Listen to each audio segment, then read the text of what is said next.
Hello and welcome to the DVB Newsroom. I'm Nora. Joining me in studio today is Michael Sladnick, a pro-democracy activist working on Myanmar issues since 2021. Thank you for being here. Could you share a bit about your journey from being a student in the US to working on Myanmar issues along Thailand's border? Thanks. It's such an honor to be here talking with DVB. You know, it's a long journey, but to make the story a little bit short, I was a student activist in the US, and that was around the time that movements like Occupy Wall Street were happening. But more than that, there was a resurgence of global struggles for democracy with the Arab Spring and different protest movements in Greece. So it felt like a really exciting time, around 2011. And I wanted to be a part of that. And so I was active in trying to support those movements like Egypt, Syria. And as a activist in the Western tradition, my way of supporting it was more about writing articles and arguing, trying to spread awareness to other activists. And that felt like it was not enough when some of those revolutions and struggles for democracy ran into difficulties and setbacks, with the defeat of democracy in Egypt and everything that happened in Syria in the past years. So that was depressing for myself and for a lot of people. But I still had hope when new movements were breaking out, Sudan, Algeria and stuff, and then Myanmar. So when the struggle against the coup broke out in Myanmar, I was paying attention to that. And I was just watching it online, watching developments unfold. And when the crackdown happened in March 2021, and it looked like the movement was going to be defeated, I was really upset. I wanted these people to succeed. But then seeing that the revolution kept going, it gave me hope. And I started to meet Myanmar people, and they, the rest just went from there. As soon as I started to meet Myanmar people, I came into a whole new form of activism where instead of just talking about what was happening, I was making real contacts and trying to build real support, fundraising. So everything up to now is led from that. Okay. What made you focus on Myanmar's issue? I, thought it was important to support revolutions for democracy around the world. And I had no contact with Myanmar people before. I'd never been to Myanmar before the coup. I didn't have any Myanmar friends. But, it really started right here with DVB and other, pages online, other websites like that, looking for news. And on the comments section, starting to meet Myanmar people. And from the images and videos you guys were posting and from the people I was meeting, I just could feel, even all the way from America, their spirit and their determination. And I felt like I could use my past experience as an activist, the past setbacks, to try to do better this time, to try to do more, and that this was a struggle that would not give up, and so that I could put my all into it and, 1 year, 2 years, 5 years down the line, help way more than I did in the past. What was your first reaction when you learned about the coup? When I learned about the coup, I did not think that there would be a successful resistance, to be honest, because I just knew, Myanmar had a brief stint of constitutional democracy, and it was a very weak democracy with a lot of problems, like the Rohingya issue and crackdown on student protests. So I did not know much about Myanmar history or Myanmar people. So to be honest, at first, I did not expect the mass resistance uprising that there was. So when that happened, especially after February 22nd, that really caught my attention. Since then, how have you gotten involved in assisting Myanmar communities along the border? Well, I've been living near Mae Sot around the border since July 2023. So, when I was working online, I didn't have any plan of what I would do. I was just meeting people online and taking it day by day and working together with them. So I had the same approach when I got here. My Burmese language skills were pretty good by then, and I just thought by meeting people together, working directly with comrades in the border area and people on the ground, trying to do better. So it's still been, I still have a long way to go doing some volunteer teaching and helping to fundraise with different groups that are active in supporting PDF and refugees around the border areas. At the same time, I still have had to spend a lot of time studying to perfect my Burmese, started studying Karen and Thai, so there's still a lot more that needs to be done. What challenges have you faced in helping these communities, and how did you handle them? The biggest challenge was and up until now has been the difficulty in building foreign support. Most foreigners, most Americans, Europeans are not really aware of what's happening in Myanmar, and that's difficult to overcome. And then for me, I was excited in 2021 when I started to make direct contacts with people who were really involved in the revolution, started making contacts online. And I wanted to fundraise for them. I knew they needed support. So the hardest part for me was realizing that a lot of other Westerners don't want to donate to movements like that, okay? Like I said, when I was an activist before, we didn't have a tradition of really giving material support and money to support those causes. So Myanmar people, the diaspora, recognize that's necessary, and it's just difficult to convince Westerners that that they should be involved in that too. Recently, you've done several interviews, including a DVB Youth Voice feature story in Burmese. When did you learn to speak the language? I started studying Burmese in May of 2021. And I took a few online lessons. I got whatever books I could, but mostly I just learned it by talking to people on Facebook every day. In 2021, everyone was so active on Facebook, so I started making these friends from all over Myanmar. And especially, I was interested in the protests, the ones that continued in especially areas like Yima Bin Salinji. And a lot of people in those areas where the protests were continuing, most of them don't speak English very well. So in order to build a relationship with them, to build support for them, to fundraise for them, I needed to try to communicate in Burmese. So at the start, I was just using Google Translate and texting them, and then you translate the same thing a bunch of times, you start to remember it, and it went from there. And then, so by mid-2023, I could read and write Burmese pretty well.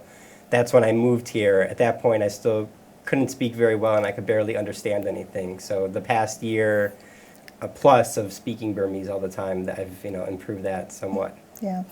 Can you share a memorable moment when your language skills make a big difference in your work? It's just, it changed everything about my work. As soon as I started learning even a little bit of Burmese and posting in Burmese, I was meeting so many people, when I saw those videos and pictures you guys were posting, DVB was posting in the protests, those people were like my heroes to me, that they were standing up against the soldiers' guns, continuing to defy them, continuing to stand up for their rights and protest. And by learning Burmese, I actually got to meet those people, The people, ever since the start of the Spring Revolution, they've been pleading for international support. So being one of the relatively few Westerners who is visible online supporting the revolution. And then on top of that, once I could start to speak Burmese and talk with them, I just got to meet so many amazing young people, and that inspired me to do my best and to keep trying my best with Burmese and with fundraising and everything. Sure. Speaking Burmese helped you with your work inside Myanmar. So can you share a story about how speaking Burmese helped you build trust with the local communities? To build trust with the local communities, since I've been arrived in the border area, I have done some trips across the border into Myanmar, into the liberated areas and near to the front lines. So a few times I brought journalists across the border and organized trips, and then when we got into Myanmar, I translated for the journalists. So that would not have been possible, that type of work would not have been possible if I didn't speak Burmese. And then in particular, back in March, I brought a journalist from the Netherlands to Karenni, and because of the difficult military situation there, even getting into Karenni was difficult. It took Sure. us several days. At first they said there's no way, it's too dangerous for foreigners, so we had to speak to them. Even once we got into Karenni, our plans fell apart. The people who were supposed to meet us were not available. So we got together the local comrades in that area and just talked to them. I explained to them in Burmese who we were, what we wanted to do, how we wanted to get attention to what was happening on the ground there. And by listening to us, by being able to hear why we were there, what we were doing in Burmese, they understood and they decided they wanted to help us. They Sure. wanted to help that journalist. Working in a conflict zone such as Myanmar can be very dangerous. Has your perspective on Myanmar changed since you first arrived in Thailand? I don't think my perspective has changed that much since I've arrived here. I had an opportunity to meet so many people before I came here. I'd say I've learned a lot more about Burmese culture since I've moved here. Just being able to talk with people outside. I didn't have that many opportunities to speak Burmese, and then Burmese culture, Burmese music, dances, movies, being able to be all part of that's a whole other side of Myanmar that I've really been able to appreciate since I've been here, in addition to continuing and deepening the work for politics. So, being an American, how have you tried to raise awareness about Myanmar since the 2021 coup in the U.S.? I had a lot of activist friends. So in 2021, I started a bulletin, a bi-weekly bulletin, to inform people in English about what was happening here. And, with articles about what the PDF was doing, the protests, struggles of CDM, all that, to try to inform people. And that took a lot of effort to produce because I did not speak Burmese at that time. So I had to have a lot of help from the people I was meeting online to translate, to understand articles. And when the second wave of COVID hit in July 2021, those friends were not able to help with that project so much. So that's when I got more serious about learning Burmese. I, decided if I wanted to do my best, I had to, be able to do that work myself. So since then, I haven't done the bulletin, but, I'm always fundraising for different strike committees, different groups. So just informing the activists I do know and the friends and family I know back in America and other countries about the stories, to anything I think is inspiring, just letting people know about that. When they hear that, they're really interested and, hopefully they want to help. What does work best for you in helping Americans understand Myanmar? I think it's the amazing images that are coming out of the country. All of the protests and documentary reporting about the resistance and, the channels that didn't exist before where, if you go out and can look for it, it's all online, it's all on Facebook and other websites. And then being able to combine that with real stories about the people I know, when I actually meet those people and I can tell them these are ordinary people, make people understand their lives were totally turned upside down by this coup and they saw their futures being taken away. And being able to tell that story combined with those images, combined with that type of reporting that DVB and others do, that, when people hear that, they understand and they feel a connection to what's happening here. I've heard about the final step, Karenni to Nepira campaign you're organizing. Can you tell me more about it? Yeah, that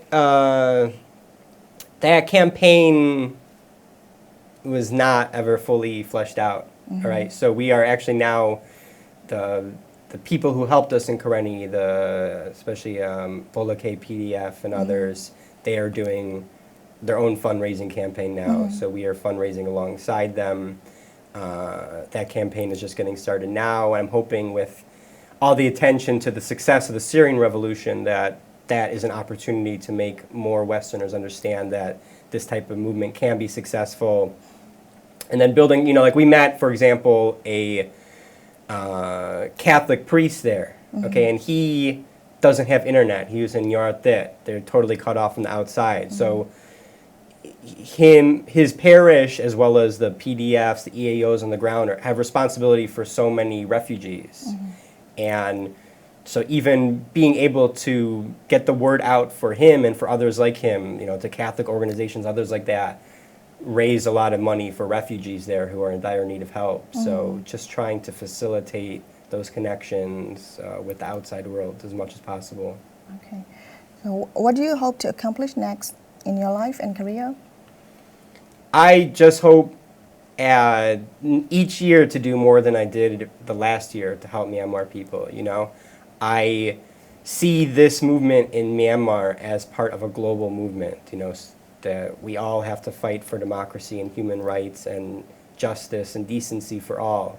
And I really believe in Myanmar people. They're really inspiring. So I believe for my own life, that if I do my best for Myanmar people, that, my own future will be okay. That, I believe Myanmar people have a bright future no matter how difficult things are. And if I tie my own destiny to theirs, I'm confident that my future will be okay as well. Okay. Are there new projects or areas of focus that you're particularly excited about? Yeah, I am excited about being able to use my Burmese language skills to do more. So, like I said, when I first moved to the border area in 2023, it was difficult to actually speak Burmese, and now I feel like I can speak it a lot better. So whether it's working with refugees, teaching refugee children, hopefully bringing more journalists in, getting more attention out. Also, been trying my best to learn Sago Karen, so any opportunities to work with those communities too, because they have, been doing this revolution for longer than anyone, the Karen and other ethnic minorities. So just to continue that work and continue to meet amazing people and do my best to work together with them, work together to, build more support for Myanmar people. Sure. So before we conclude, what message would you like to convey to our audience? I want to say to Myanmar people, I recognize how difficult the situation is. When you're in the middle of this type of long revolution, from day to day it can feel hopeless, and the number of tragedies, atrocities, horrors can be overwhelming, especially, for the people who it's directly affecting, people who have lost their homes, lost their families, lost their friends, who, are displaced and see their futures taken away. That is extremely difficult. But, this revolution, this movement is inspiring. There's nothing else like it in the world right now. And you can see from the experience of Syria, the Syrian dictatorship started 1 year after Ne Win's coup. The Syrian revolution started in 2011, almost exactly 10 years before the Spring Revolution. Everyone, including myself, thought that revolution was defeated. But the Assad regime was incompetent, just like Min Aung Hlaing, It was rotting from the inside out. And no matter how much international support it got from Russia and Iran and other dictatorships, that rot continued, the resistance didn't give up, and now we've seen it triumph. And I, believe the same for Myanmar people, that however difficult things are, those people who are in a position to continue to resist, by doing so, eventually this revolution will succeed, and that myself and I know others will, continue to do our best and do more than we have before to get the support that Myanmar people need, and that eventually, that support will come, and that bright future will come. So it's quite unique that you have quickly learned the Burmese language, and you are now dedicating to helping Myanmar return to democracy. So thank you for sharing your journey, and thank you for joining us in our newsroom. Yeah, thanks so much. It's really, like I said, an honor to be here. My journey started with DVB, so this is great to be here for the first time. Thank you so much.